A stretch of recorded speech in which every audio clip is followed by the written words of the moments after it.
കല്യാട് വനം മന്ത്രിയിലേക്ക് പോയതുകൊണ്ടാണ് അർജുനിലേക്ക് എത്താൻ വൈകിയത്. ഇപ്പോൾ മന്ത്രി OR കേളു അനന്തുവിന്റെ വീട്ടിലുണ്ടോ? സ്ഥലത്തെ സാഹചര്യം എന്താണ്? പ്രതികരണങ്ങൾ എങ്ങനെയാണ് അർജുൻ അനന്തുവിന്റെ മരണവുമായി ബന്ധപ്പെട്ട് ഇപ്പോൾ വരുന്നത്? സുജിയ, തീർച്ചയായും ഈ കുടുംബത്തിന് ഇപ്പോഴും ഈ മരണത്തിൻ്റെ ആഘാതത്തിൽ നിന്നും പുറത്ത് കടക്കാൻ വേണ്ടി കഴിഞ്ഞിട്ടില്ല. മന്ത്രി OR കേളു ഉൾപ്പെടെയുള്ള നേതാക്കൾ, ദേവികുളം MLA A രാജു ഉൾപ്പെടെ വീട്ടിലേക്ക് സന്ദർശനം നടത്തിയിട്ടുണ്ട്. എന്തായാലും വലിയ രീതിയിലുള്ള പ്രയാസങ്ങൾ, വലിയ രീതിയിലുള്ള ബുദ്ധിമുട്ടുകൾ ഈ കുടുംബത്തിന് ഉണ്ടാക്കിയിട്ടുണ്ട്. നേരത്തെ തന്നെ പ്രതികരണം നടത്തിയിട്ടുള്ള അനന്തുവിൻ്റെ പിതാവ് സുരേഷ് നമ്മളോട് പറഞ്ഞിട്ടുള്ളത്, ഇതിനകത്ത് ആരായാലും തനിക്ക് നഷ്ടപ്പെടാനുള്ളത് നഷ്ടപ്പെട്ടു, ഇനി ഇതിനകത്ത് മറ്റൊരു മകനും ഇത്തരത്തിലുള്ള ഒരു അനുഭവം ഉണ്ടാവരുത് എന്നുള്ള ഒരു കാര്യമാണ് അനന്തുവിൻ്റെ പിതാവ് ഉൾപ്പെടെ സൂചിപ്പിച്ചത്. എന്തായാലും ഇതുമായി ബന്ധപ്പെട്ടുകൊണ്ട് കൃത്യമായ രീതിയിലുള്ള അന്വേഷണം നടക്കണമെന്നുള്ള കാര്യം കൂടി സൂചിപ്പിക്കുന്നുണ്ട്.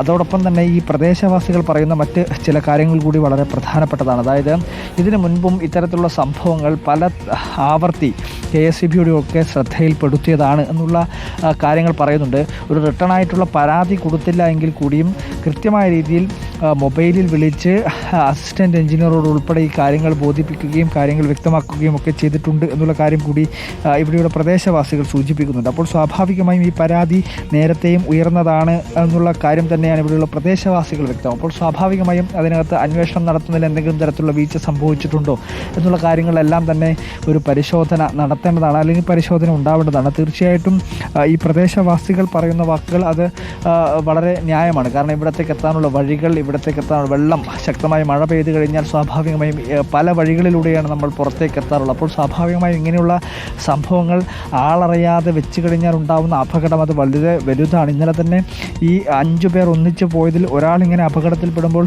ഇത് പുറം ലോകത്തേക്ക് അറിയിക്കാനുള്ള സാഹചര്യം മറ്റു കുട്ടികൾക്ക് ഉണ്ടായതുകൊണ്ടാണ് ഇത് പുറം ലോകം അറിയുക പോലും ചെയ്തത്. ഒരുപക്ഷെ അതിൽ 5 പേർക്കും ഇങ്ങനെ അപകടം സംഭവിച്ചിരുന്നെങ്കിൽ ഉണ്ടാവുന്ന ആഘാതം എത്ര വലുതായിരുന്നു എന്നുള്ള കാര്യം വലിയൊരു അപകട മുഖത്ത് നിന്നാണ് അനന്തുവിന്റെ ജീവൻ പൊലിഞ്ഞു. ഒപ്പമുണ്ടായിരുന്നവർ അത് കണ്ട് പിന്നോട്ട് മാറിയത് കൊണ്ട് മാത്രമാണ് അവരുടെ ജീവൻ രക്ഷപ്പെട്ടത്. ഇതുപോലെയുള്ള കെണികൾ ആവർത്തിക്കാതിരിക്കാനായിട്ടുള്ള നടപടികളാണ് ഉണ്ടാകേണ്ടത്. അർജുൻ കല്യാടാണ് വിവരങ്ങളുമായി നമുക്കൊപ്പം ചേർന്നത്.